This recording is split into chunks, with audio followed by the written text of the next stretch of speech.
اس کھونٹے کی رسی یعنی حدود اللہ کے اندر موجود گنجائش کی بنیاد پر ہوگا، جبکہ اس کے برعکس وہ شخص جو مادر پدر آزاد ہے وہ نہ اللہ کو مانتا ہے، نہ رسول صلی اللہ علیہ وسلم کو جانتا ہے، نہ ان کے احکامات کو پہچانتا ہے، وہ اپنی مرضی کا مالک ہے، جو چاہے کرے، جس چیز کو چاہے جائز قرار دے لے۔ چنانچہ ایسے افراد اگر کسی ملک یا ریاست کے قانون ساز ادارے میں بیٹھے ہوں گے تو وہ کثرت رائے سے اپنی ریاست اور قوم کے لیے جو قانون چاہیں گے منظور کر لیں گے۔ وہ چاہے تو ہم جنس پرستی کو جائز قرار دے دیں اور چاہے تو مرد سے شادی کو قانونی حیثیت دے دیں۔ اب اس کے بعد جو 4 آیات آ رہی ہیں وہ اہل ایمان پر اللہ کے رسول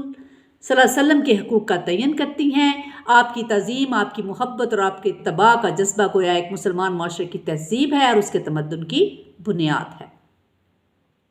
یا ایھا الذین آمنوا لا ترفعوا اصواتکم فوق صوت النبی ولا تجہروا لہ بالقول کجہر بعضکم لبعض۔ اہل ایمان، اپنی آواز کبھی بلند نہ کرنا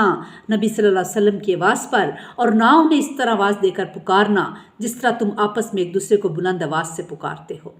ان تحبط اعمالکم وانتم لا تشعرون، مبادا تمہارے سارے اعمال ضائع ہو جائیں اور تمہیں خبر بھی نہ ہو۔ خبردار، نبی صلی اللہ علیہ وسلم کی تعظیم اور توقیر کا معاملہ بہت نازک اور حساس ہے۔ اس معاملے میں ہمیشہ چوکنا اور ہوشیار رہنے کی ضرورت ہے، کہیں ایسا نہ ہو کہ نبی صلی اللہ علیہ وسلم کی شان میں کسی معمولی سی بے ادبی سے کسی کے بھی تمام اعمال ضائع ہو جائیں اور اسی ذوق میں رہے کہ وہ تو پکا سچا مسلمان ہے، ہمیشہ کبائر سے بچ کر رہتا ہے، کبھی چوری نہیں کی، ڈاکہ نہیں ڈالا، کبھی بدکاری کا نہیں سوچا۔ اللہ تعالیٰ ہمارے دلوں میں نبی پاک صلی اللہ علیہ وسلم کی محبت اور توقیر کی دولت ڈال دے، اور اللہ تعالیٰ ہمیں اور ہماری اولادوں کو آپ صلی اللہ علیہ وسلم کی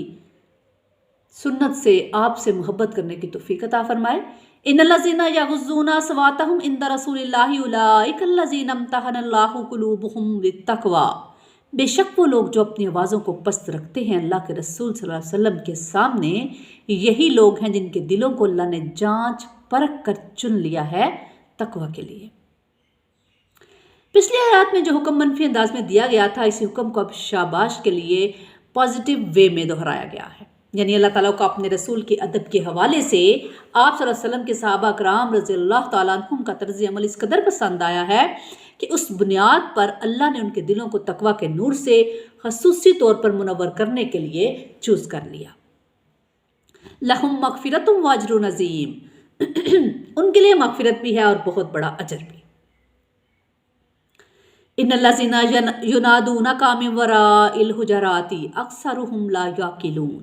بے شک وہ لوگ جو آپ صلی اللہ علیہ وسلم کو پکارتے ہیں حجروں کے پیچھے سے، ان میں سے اکثر وہ ہیں جو عقل نہیں رکھتے۔ بعض اوقات جب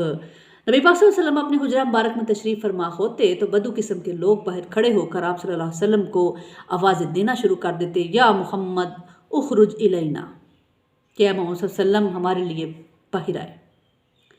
آپ صلی اللہ علیہ وسلم کے گھر تشریف لے جانے، آرام فرمانے اور گھر سے باہر رونق افروز ہونے کے اپنے معمولات تھے، لہٰذا یہاں دو ٹوک انداز میں بتا دیا گیا کہ وقت بے وقت گھر سے باہر کھڑے ہو کر لوگوں کو آپ صلی اللہ علیہ وسلم کو بے باکانہ انداز میں آوازیں دینے کا یہ جو طریقہ ہے اللہ تعالیٰ کو سخت ناپسند ہے۔ کسی کو گھر سے باہر بلانے کا یہ انداز اور طریقہ عام معاشرتی آداب کے بھی خلاف ہے۔ وَلَوْ أَنَّهُمْ صَبَرُوا حَتَّى تَخْرُجُ إِلَيْهِمْ لَكَانَ خَيْرًا لَهُمْ وَاللَّهُ غَفُورٌ رَحِيمٌ، اور اگر وہ صبر کرتے یہاں تک کہ آپ خود ان کے پاس نکل کر آ جاتے تو یہ ان کے حق میں بہتر ہوتا۔ بہرحال اللہ بہت بخشنے والا ہے، بہت رحم کرنے والا ہے۔ چونکہ یہ لوگ آداب معاشرت سے ناشنا ہیں